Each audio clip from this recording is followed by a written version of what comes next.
Hello, welcome back guys to Amalia Projects here. Today in this video I'm going to show you a tutorial how to change LinkedIn password. But before it, I hope you guys click subscribe and the bell button to support the channel. And now without any further ado, let's get started with the video.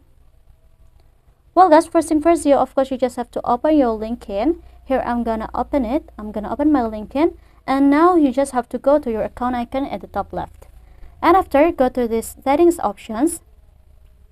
And if you want to change your profile, go to sign in and security options. Now we'll see here the change password. And after here, we'll see the three columns here guys.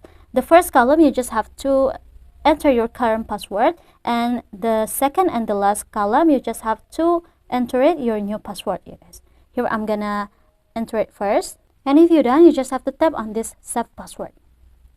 And yeah, as you can see, password changed yeah guys. So it's successfully to change the password LinkedIn.